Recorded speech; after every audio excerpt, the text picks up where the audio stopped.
Namaste, beautiful souls. Welcome to the sacred journey of Kal Mantra, Embrace Divine Grace. Let the celestial vibrations uplift your spirit and guide you toward inner peace, abundance, and divine blessings. Open your heart, chant with devotion, and awaken the infinite grace within you. You know, life feels like it's getting more complicated, right? But what if the answers we're all looking for aren't new at all? What if they're like 5,000 years old? Today we're going to dig into the epic Mahabharata and pull out 5 huge lessons that are surprisingly relevant for right now. Okay, let's just be real for a second. It feels like we're becoming, well, a bit weak, doesn't it?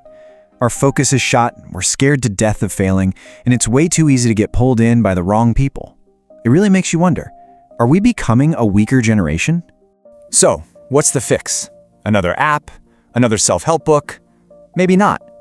What if the solution is sitting right there in this ancient story? The Mahabharata, you see, isn't just some dusty old myth. It's a handbook for life. It's a guide that shows you not just what to do, but maybe more importantly, what not to do. All right, so here's the plan. We're going to tackle 5 big ideas. How to beat that goldfish brain, why failure is not an option, how your circle decides your destiny, why it's adapt or die, and finally, how to find that inner guide. Let's get into it. First up, lesson 1. Let's talk about the goldfish brain. You know exactly what I'm talking about, right? This constant fight for our focus. Our phones, they're our office, our social life, our entertainment, they're everything. And honestly, it feels like they're scrambling our brains. So get this, the average human attention span today in the internet age is just 8.25 seconds. That's it. That's all the time we have before our brain jumps to the next notification, the next tab, the next whatever. And here's where it gets kind of crazy. You know that joke about having the attention span of a goldfish? Well, the joke's on us. A goldfish can actually focus for about 10 seconds. Yeah, that's right. We are literally losing a focus competition to a goldfish. Okay, so now let's flip that completely. Think about the legendary warrior Arjun. His teacher asks him what he sees as he's about to take this impossible archery shot. And Arjun doesn't say the tree or the leaves or even the bird. He says, I see only the eye of the bird. That right there, that kind of laser focus, that was his superpower. So what's the secret? It's not some trick or a new app. The real weapon against distraction is having a goal that's truly internal. It's not about, I need to pass this test. It's about, I want to master this subject. It's about becoming a better you. Once you have that deep internal why, suddenly that phone in your pocket gets a whole lot less powerful. Okay, lesson 2. Having that deep purpose gives you focus, for sure. But it does something else too. It prepares you for our next big idea, redefining failure. So many of us are absolutely paralyzed by the fear of failing, so much so that we don't even really try to succeed. And if you want a masterclass in dealing with rejection, look no further than Karna. I mean, this guy's life was just one rejection after another. His own mother rejected him at birth, his teacher, Dronacharya, refused to teach him, he was even cursed to forget all his skills at the most critical moment. But he never gave up. He kept going and became such an incredible warrior that he was Arjun's equal. And you know what's cool? This isn't just some ancient idea. Think about NASA during the space race. Their motto was literally, failure is not an option. Now, that didn't mean they thought they were perfect, of course not. It meant that giving up was simply off the table. Failure wasn't the end result. It was just a new problem to solve. And that changes everything, doesn't it? Rejection is just redirection. It's like Karna knew this in his bones. Every time someone told him no, he didn't see it as a stop sign. He saw it as a detour, pushing him towards the person he was always meant to become. All right, lesson 3. This one's huge. You've heard that phrase, right? That you are the average of the 5 people you hang out with the most? Well, the Mahabharata says it's even deeper than that. The people in your circle, they don't just influence you. They can actually set your destiny.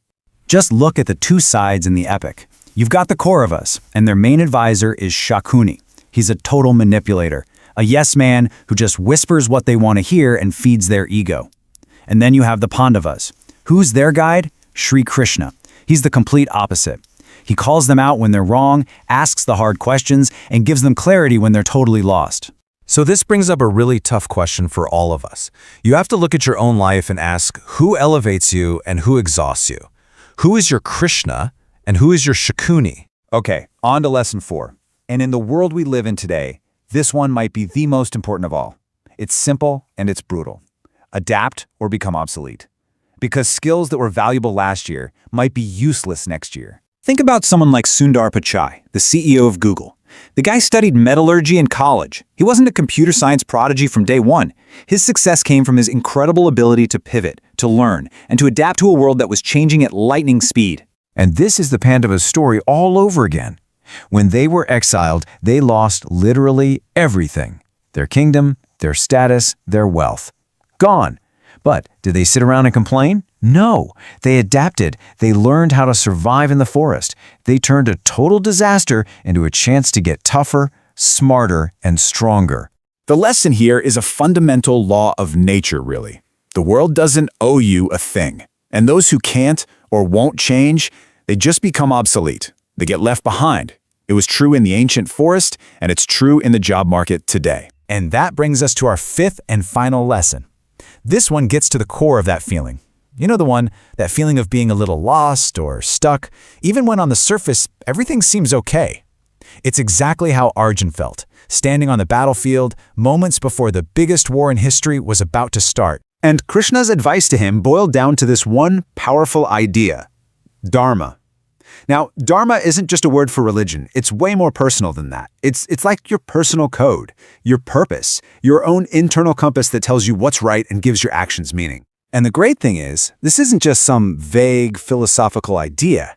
The epic actually gives us a roadmap. It's a 5-step process. Find your purpose, stick to your morals, do things that help other people, respect the world around you, and always, always be aware of the impact you're having. When you really think about it, all 5 of these lessons, the focus, the resilience, the people around you, your ability to adapt, they all lead to this. They all point to your Dharma. And your Dharma, at its core, is about what you contribute. So the ultimate question the Mahabharata leaves us with isn't just, what are you going to achieve for yourself? It's, how are you going to leave this world just a little bit better than you found it? If you enjoyed this video, don't forget to like, share, and subscribe for more. Leave your thoughts in the comments below. We love hearing from you. Thanks for watching, and see you in the next one. Are you battling constant stress, facing financial roadblocks, struggling in relationships, or stuck in your career? Harness the power of authentic Rudraksh, powerful planetary remedies, and timeless Vedic astrology. Limited stock. Don't miss out. Visit kalmantra.com today to restore balance, invite abundance, and transform your life.